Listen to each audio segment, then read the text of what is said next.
por 70 anos e a proteção para o temperi continua matando Cristo.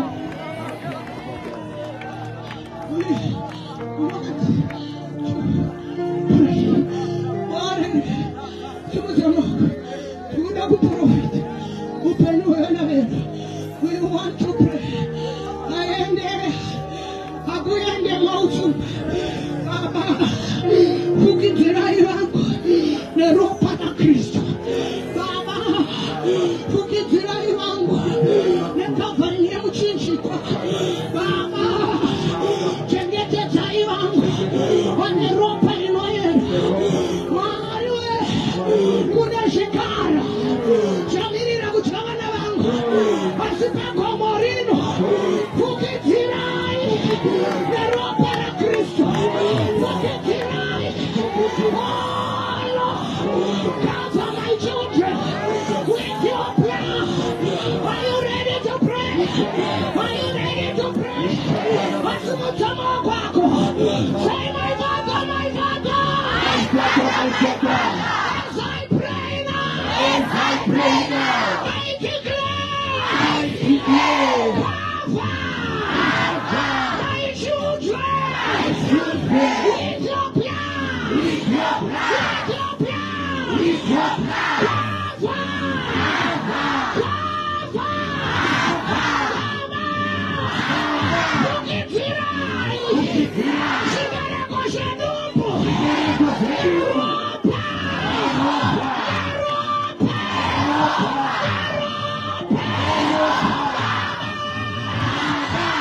begin to pray. Begin to pray.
Train up your child the way that they should go. And now we are going to pray. Because our titties are going to matter. Our titties what you want. Because our titties are going to matter. Our titties are the pyramid team. Because our titties are going to matter. I don't know Mama Peter. That's number one. And the Lord just said to Samuel, how long will God mourn for Saul? See, I yes rejected him from reigning. Wanakikushikarini uchichemera so tariranda kamurapu tauya kuzotike.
Rejected my God. Everyone who is on my position rejected him. When I wrote the battle, when I got a scholarship, when I showed them over our pinga, upon I would get from that I never showed them over our pinga. When I wrote the battle, Coretta is Macala Fonfo. Canada Fonfo Genesis. Rakapinda examination room where the guys in a city. This is in Doko Puruk, and look at the Shakaiti. This was in Doko Puruk, Doko Paramukati. Remember that? The Capeta Gunora Fonfo, Nezizi Baba, not in the Califunga Nepadawa. Negoziama, not in my Gashitokoro. Is a lie. I want to matter. Namatokoro and Namaswan. Who does this to be examination?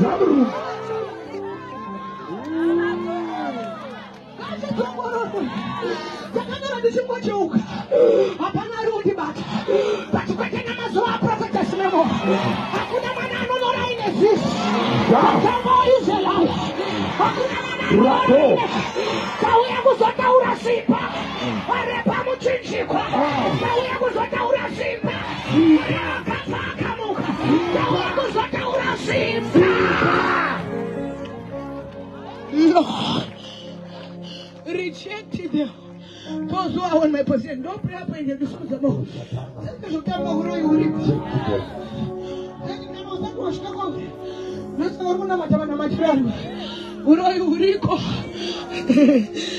Africa, ure utoriko sisi takapedza sisi kupedza 2 hours takandishamisa nakana kubururuka nakana charakaita parakanga riripo ndo paranga ringori kusvika tipedze kunyora examination mubvunzo wangu woti ranga raingei kana zvoda kuti atenzi vezizi vane mwana aivemo aitora pfungwa dzevamwe vaisa pamwana wavo hapana ari kundibata vatora pfungwa dzevamwe kumaexamination raidays pfungwa dzedu chaidzo zvakarongwa zvoda kuti kune vanopasa nekutora pfungwa dzevamwe kune vanobudirira nekutora malaka evamwe.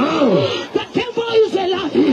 Nauya kuzodeclare oh Lord reject them wesari proposition yangu reject them raise your hands already anefungwa dzinotoka anatokera proposition yekuva the first always Bible not for I am saying you are the first and not the last, you are the head and not the tail. Hausimu square uliwe kutanga anakwava foire vanobudirira vanopasha chikoro nyasha sekupasa Ralaka.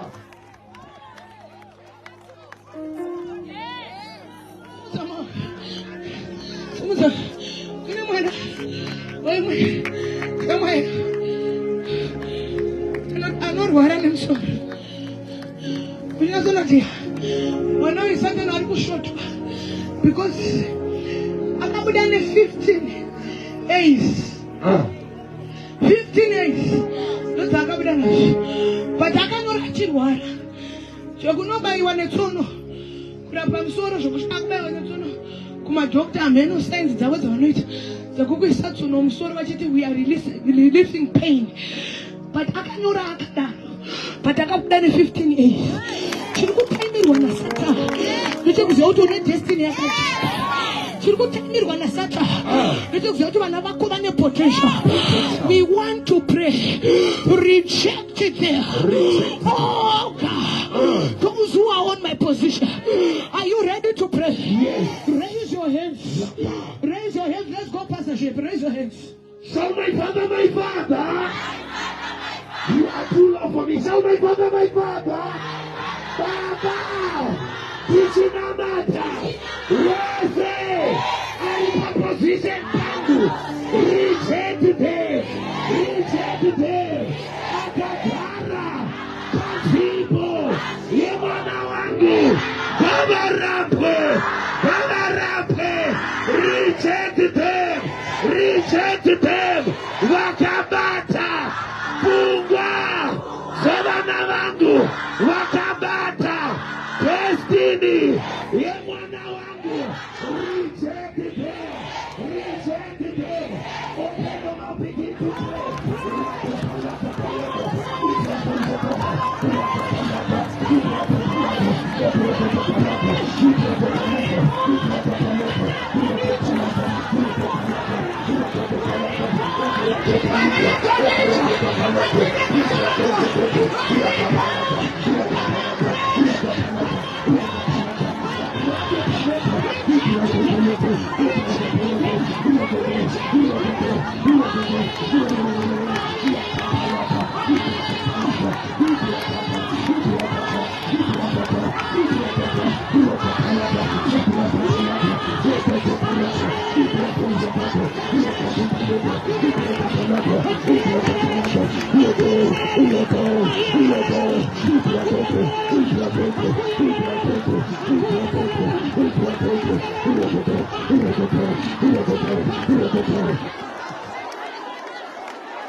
Reject them, oh Lord.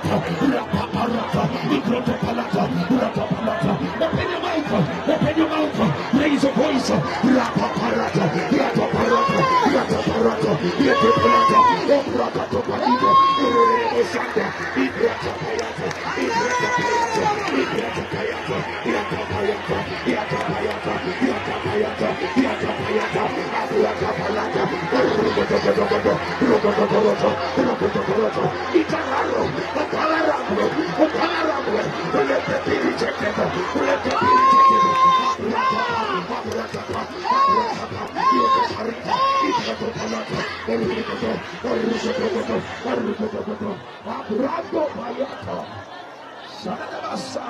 And the Bible says, and he said to see, I have rejected him. I have rejected him From reigning over Israel.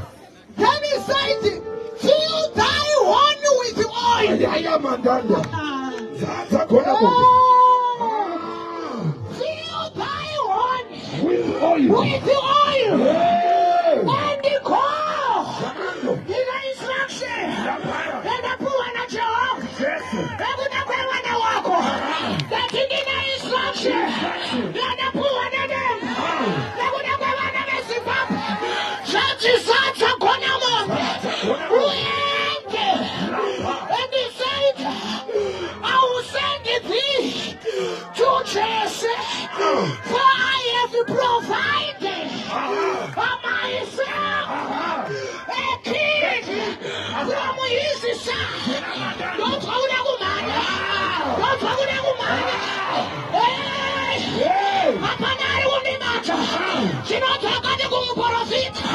Tora Konamo, Tora 91, and the Pacom. Anyone of Jesse, when the Sarus, cooking a short, wait a machimata. Apanari will be matter. And the Pacom. Panelana, I was on the Agosot. Wait a machocote. Wait a Pacom. Panelana.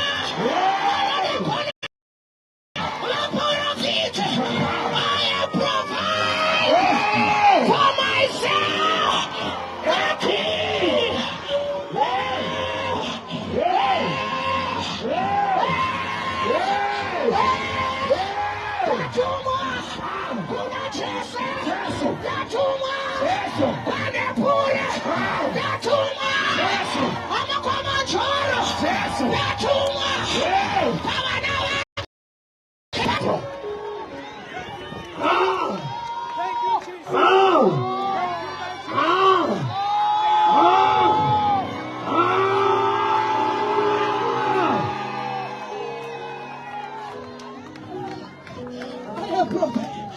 For my soul, I have provided for my soul.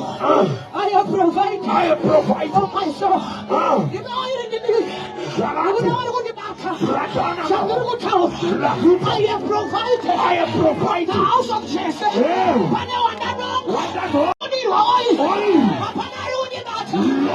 house of Jesse.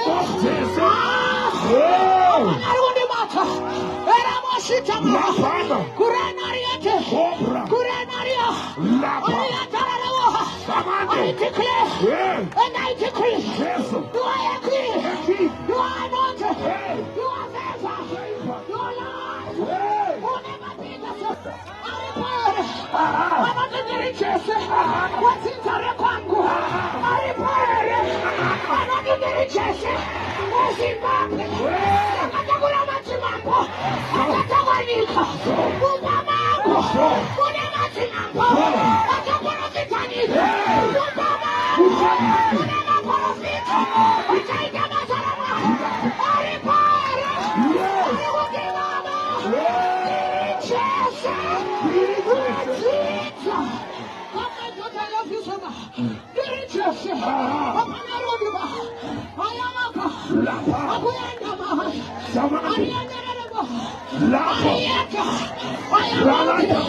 In the name of Jesus, to be a prophet, to preach the gospel, a woman of power, I prophesy, and I declare, the still she is, for the things of God, hanging over her, in the reign of her, in the name of Jesus.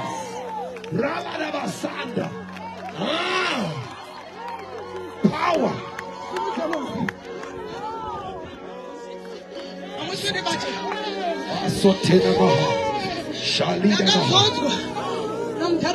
Uh-huh. 18 years ago. 18 years ago. Japalo.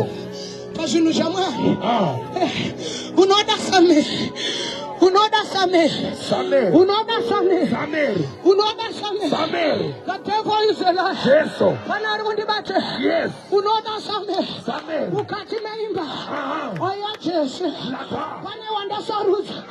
I provided for myself a king to reign in Israel.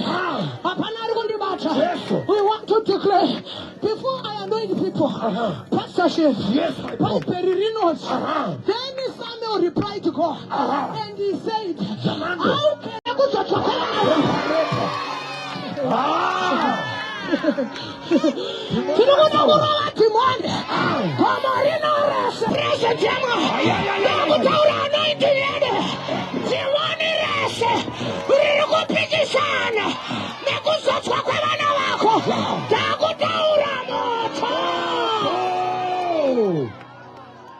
Hey! How can I go?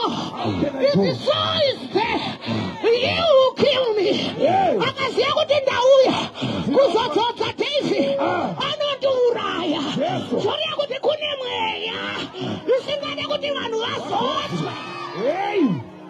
Hey! That's all serious business. Serious business. But I'm not going to go. I'm not going to Waipenga Papo. Wakandiso. But the government I'm not a president. I'm not going to Koma ya Grenora. Waipenga Sabaya. Wakandiso. Wapanarundi Matapana. Wapanarundi Mata. The way I could also. The devil is in trouble.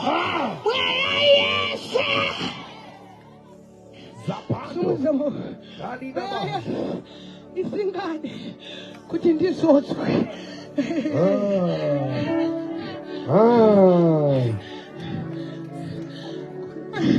koranda vazozwa naposito chake ndaitoti vari kupenga because zvaisika make sense vakati zvanzi namwari you are a prophetess of Africa vachididira wairi ndaangoti baba vari kuziva here zvavari kutaura ndine dhino yangu vachindiprofita zvikanzi zvanzi namwari ndikuzodze uri muprofita achanetsa muzimbabwe ndobva watanga kundiverengera nyika vaitsvakati mwari vakuzodzera Asia wondidira oili wakati mwari vakuzodzera Africa wondidira oili uramwanda vakuenda kutondikirination just like that pana akandizodza akandidira mafuta inayesame anonzi nefachaka akandidira mafuta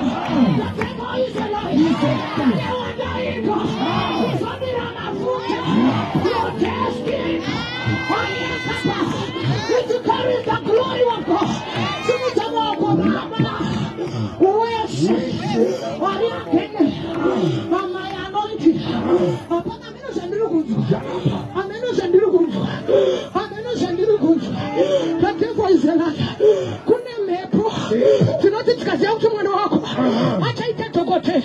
Atinosimuka kune mweya inotikazia kuti mwana wako acharorwa na minista tinosimuka idzodzo mhepo yakatauya kuzoraira pagomo rinoi baba timonirese akenese kuti ndizodze every soul of my destiny right now catch fire catch fire catch fire catch fire catch fire catch fire catch fire Fire!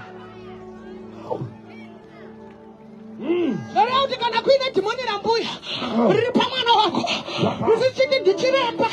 Iwa vari kuti ndisengoma. Tato yangu sopiki sana naro. Sitara Yesu. Patiri kuti catch fire. Timoni lolo kariyeje. Kana mwana wako. Ari a powerful business. Patiri kumita rofa. Patiri kuti catch fire. Where are you? Patamo is alive. Anaruni matera. Auna mana. Anaparana na mitoiro. Timoni rasa. Rinopiki sana. Nakukatwa kwa mwana wangu.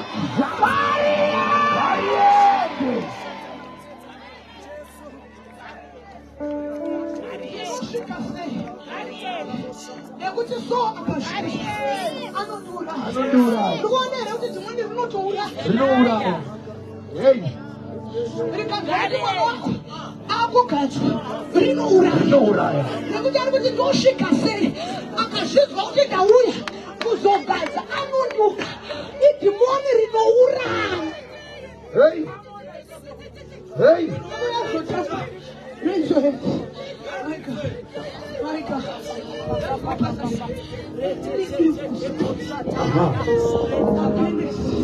The ordination of my child.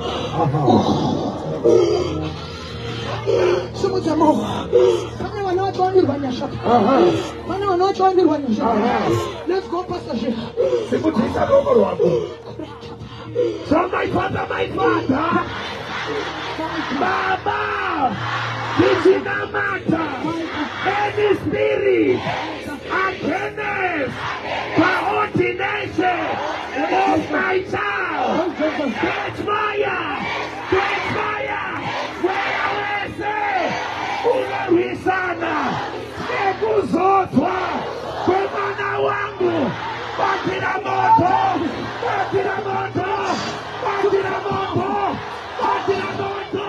Simoni Rese, Rinopikizana, Neguzotwa, Kwemana Wangu, Batiramoto,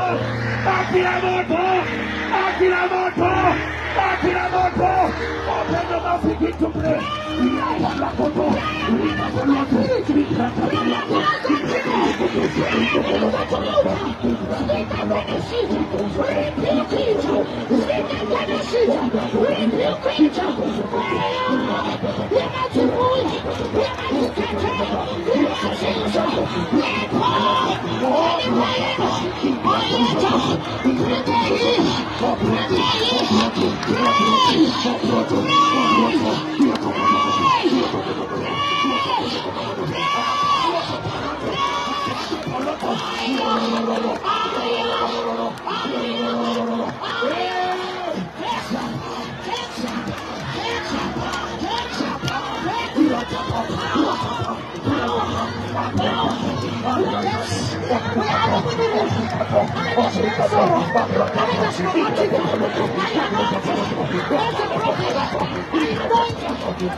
Catch fire. Catch fire. In the name of Jesus.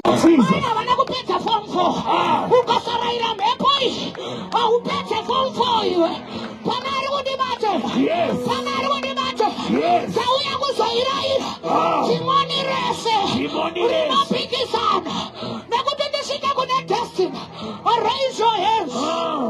Are you ready to pray? Are you ready to pray? Are you ready to pray? Shout, my Father, my Father. Baba, Tinoraira, Nepo, Yatakara, Pandiri Semudereki, Parara, Nepo, Iripa Mudereki, Iripa Machisekuru, Irikuchilisa, Vana Wangu, Batira moto, Timoni, Rakakara, Kalabereki, Timoni, Rinotelera, catch fire, catch fire, catch fire, catch fire, catch fire, catch fire, Timoni, Rasauro, Rino Uraya, Tichinamata, Parara,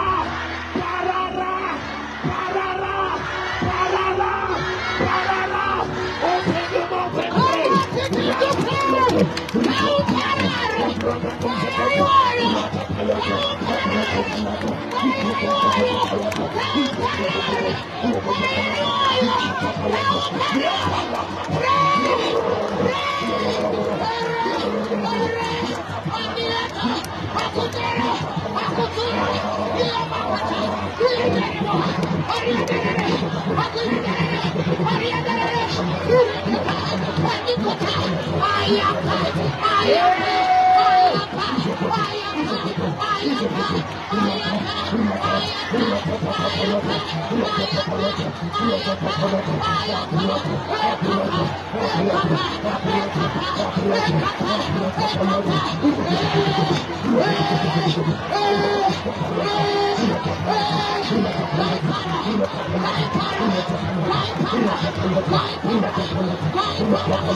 musungane vana vaendeku ndakutaura moto chirekedzwa right now chirekedzwa right now chirekedzwa right now chirekedzwa right now right now right now right now tama tama tama tama Yesu. tama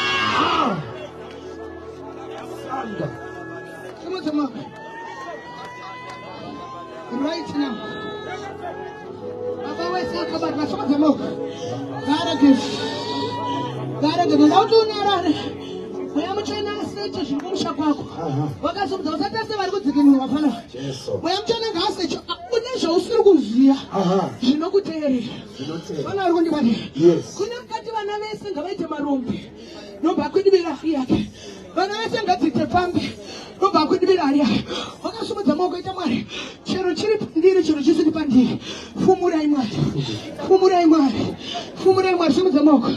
Holy Spirit search right now. Right now. Right now. Right now. Kune destiny yemwana wako. Mwari ngavanokudubura hari chose. Kwakavharirwa vana vako. Mwari ngavanokudubura hari chose. Kwakasungwa mhiko ichocho. Mwari ngavanosunungura right now. Right now. Right now. Right now. Kune vanhu vari kudzikinurwa mukati. Kune vanhu vari kuamirwa nyasha mukati.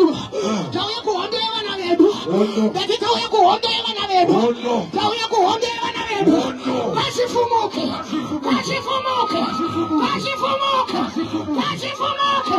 Ngazvifumuke. Ngazvifumuke. Bring them here. Uyari kumashure uko. Uyai naye. Ngazvifumuke. The devil is alive. Ngazvifumuke. Ngazvifumuke. Ayararararamo. Andiyatsumakata. Adiyatararamo. Ngazvifumuke. Right now. Right now. Jese. Chiri kupikisana. Nedestiny yemwana wangu. Oka yese. Chiri kupikisana. Neramangwana remwana wangu. Epo yese. Chiri kupikisana. Nekugraduate kwemwana wangu. Epo yese. Chiri kupikisana. Nekuroorwa kwemwana wangu. Epo yese. Chiri kupikisana. Nekuti vana vangu vagraduate. Epo yese. Right now. Right now. Right now. Ngatikuluke hari idzodzo. Ngazvifumuke. Hapana unotonerakana. The devil is alive. Vana vanotsvaka vana. Vana vanobudirira vana. Vana vanograduate.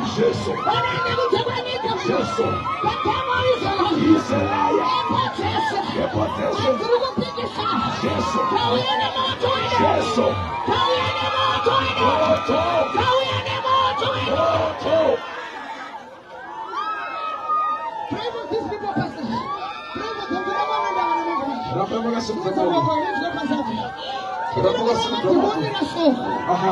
Inoshika sei. Akaziva kuti ndasvika. Anondiuraya. Kune ndoma makanisi vapedzi vaodzera. Kanisi vapedzi vane madhesina ari kuoneka. Pane chakagarira. Chiri kuuraya. Wese ari kuda kuodzera. Chiri kuuraya. Wese ari uzvo. Hazvina zvakutanga. Iri rinotouraya manje. Hapana rinondibata. Iri rinotopopera. Wakadarika ruona mimi mama. Kune chinouraya. Tikazwa kuti wakwakuda kusimuka. Kune chinouraya. Tikazwa kuti wakwakunoita mari. Kune chinouraya. Let's go, Pastor. Simudza maoko ako. Chese chiri kuda kuuraya destiny yemwana wako. Ndochatiri kuti ngachifumuke nezita raJesu. Wakasimudza maoko right now. Rese dhimoni. Wese mweya. Wakabata destiny yemwana wako. Right now ngazvifumuke nezita raJesu. Ngazvifumuke nezita raJesu. Ngazvifumuke nezita raJesu. Ngazvifumuke nezita raJesu. Vari kuregedzwa vana ivavo. Vari kuregedzwa vana ivavo. Ngavaregedzwe nezita raJesu. Hakuna mweya waSauro unomira padestiny yemwana wako. Right now in the name of Jesus. Ngavaregedzwe vana ivavo. Ngavaregedzwe vana ivavo. Ngavaregedzwe vana ivavo. Nezita neropa raJesu. Ngavaregedzwe right now. Ngavaregedzwe right now. God against you right now. In the name of Jesus. Lord, utange kunamata. Wakabata roko mwana wako. Chese chakapinda mwana wako. Chikufumurwa right now. Chese chakabata mwana wako. Chikufumuka right now. Wakabata roko right now. Lord, utange kunamata pauri papo. Tanga kudeclare. Ujine marika jende. Chese chakapinda mwana wako. Right now, let's start Jesus. Tanga kunamata, tanga kunamata. Tanga kunamata ujideclare. Chese chakabata mwana wako. God, you get right now. God, you get right now. In the name of Jesus. In the name of Jesus. Namata. Jesse, mweweza wa Saulo. Wakabata mwana wako. Right now in the name of Jesus. Yes, hali. Yes, majira. Mwewe basi mekula. Zilikukudubuka right now. Zilikukudubuka right now. Kazi kudubuke. Kazi fomorwe. Kazi tanero para Jesse. Kazi fomorwe. Kazi tanero para Jesse. Kazi fomorwe. Ratata.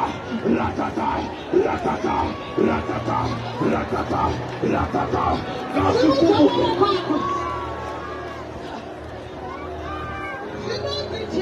That's right.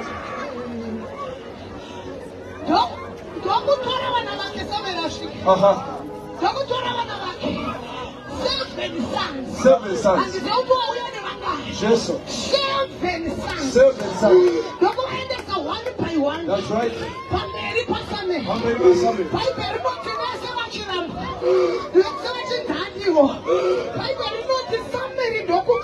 That's right. Hakuna ere mumwe. My God. Hakuna rasa.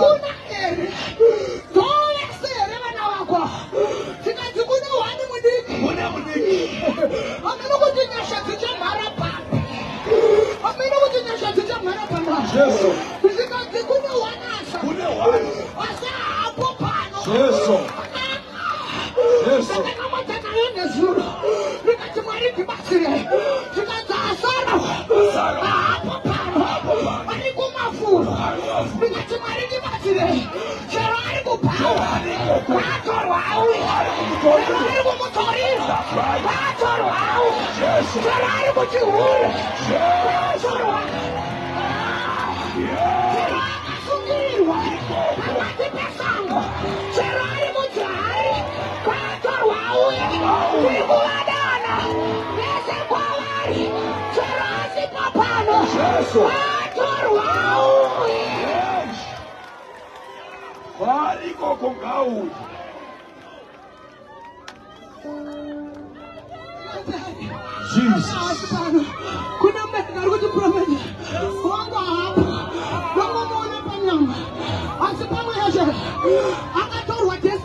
Yes, my prophet. He went in. Yes.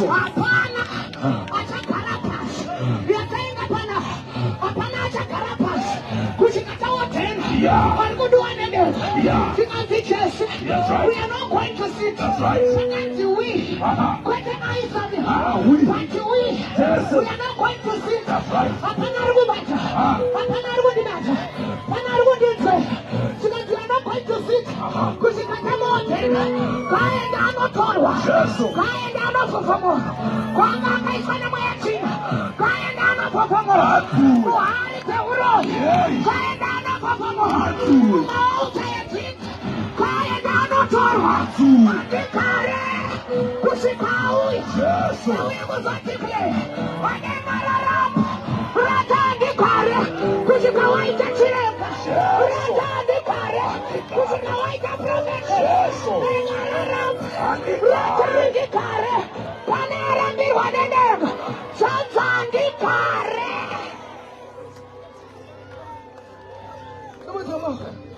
Jesus.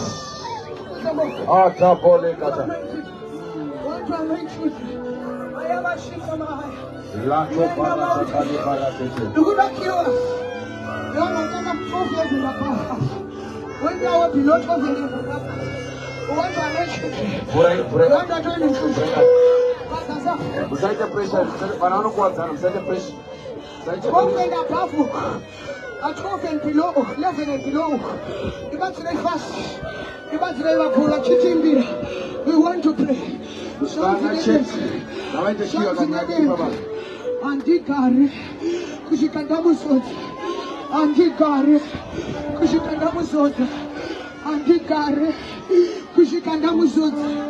Wabulu wachichimbira andikani babere pargote wala mwana mwana namata uchitile mari gasho saizo apana algo dibata mari gasho saizo dibatire I am very patient enough. You gonna get the never not more than 2,000, but I'm very patient enough. We are going to anoint them. We are going to baby. Look shine the QE. And up and this one, but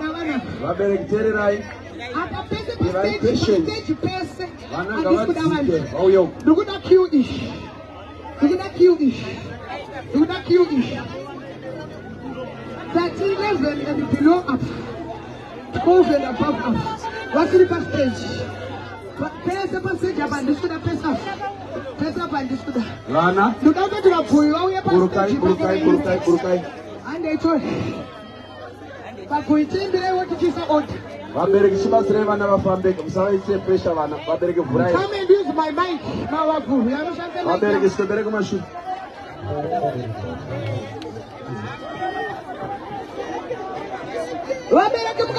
Instruction.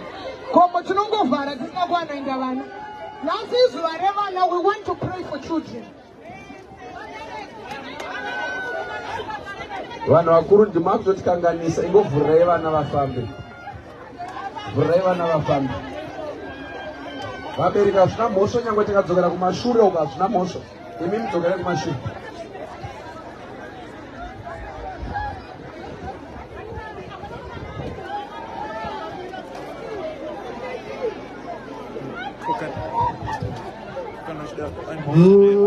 Kristo usaneke izwa virozi yako vire peshwane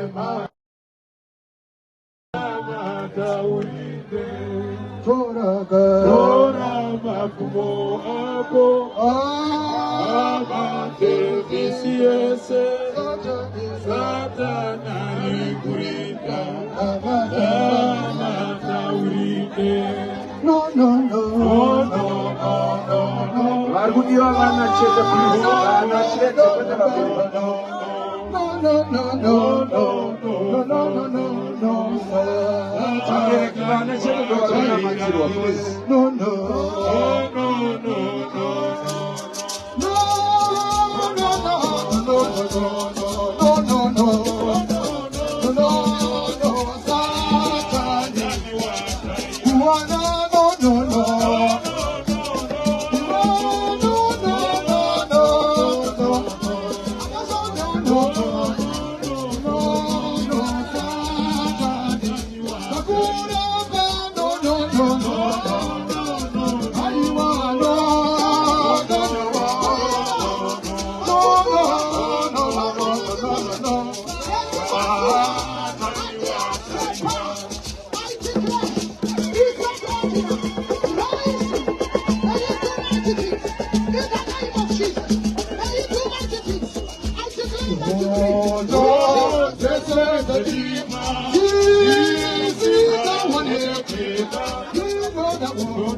It's a busy day. We want to order. Pastor, you can come. Pastor, we are going to help each other.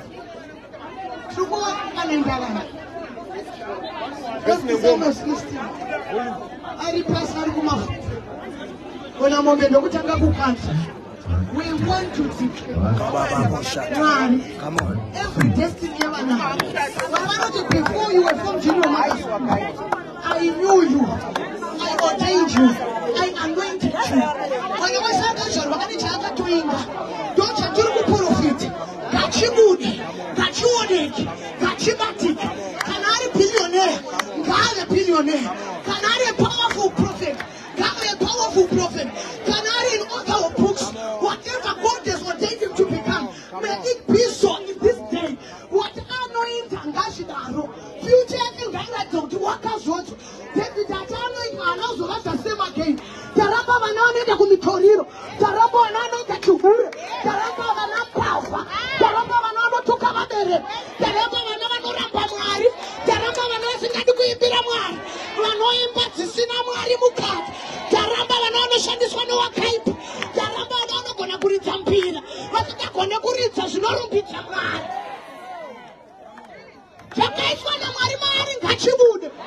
This is what we are anointing them for. So, in the line, the one 12 years and above, 21, 11 and below. So, we will be here now, Pastor again, Pastor in there. We want to anoint people. You mean,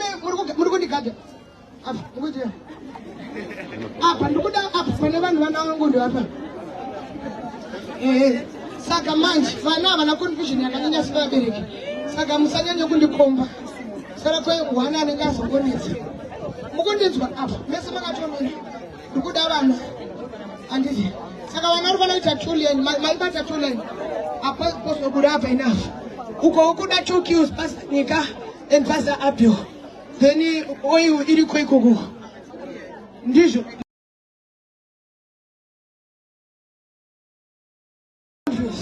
each confess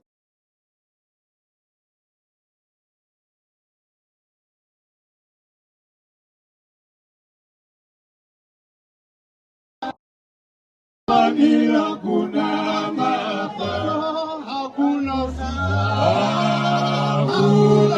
sita, akafanira kunama.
Wangu